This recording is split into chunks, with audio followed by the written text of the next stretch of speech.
Hey everyone, today we'll be taking a look at AMI scales, so let's get into it.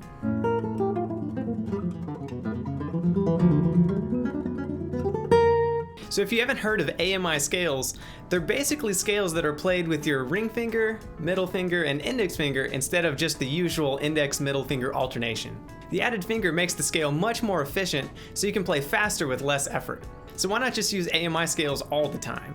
Well, sometimes a passage might not be possible using AMI, or it just needs the character of INM scales. A good example would be picado playing in flamenco. And sometimes it just comes down to your own personal preference. A basic tenet of playing AMI scales is that you rearrange your scale with 3 notes per string, so that way you can fully take advantage of the tremolo-like fingering system. I'll go into more detail in a future video on how to apply them, but here are 3 easy steps to get you started. Remember to download the sheet music in the description below. First, play 2 measures of straight 8th notes, just going through the tremolo pattern A, M, I, until you get to the last beat of the second measure.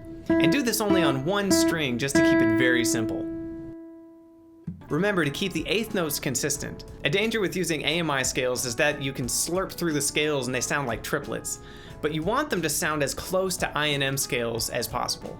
Once you've played straight 8ths on 1 string, now try to move the pattern in straight 8th notes across all 5 strings. The final step is to play the same pattern with the right hand, but add in your 3 note per string C major scale.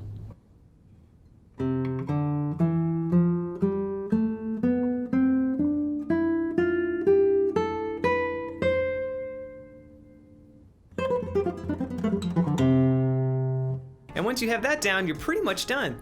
If you want to apply this in your own repertoire, find a scale that's giving you trouble using INM and see if it's possible to rearrange it 3 notes per string. So that's it for me. I hope you enjoyed this lesson. If you have any questions or comments, please leave them down below. And I'll see you guys next time.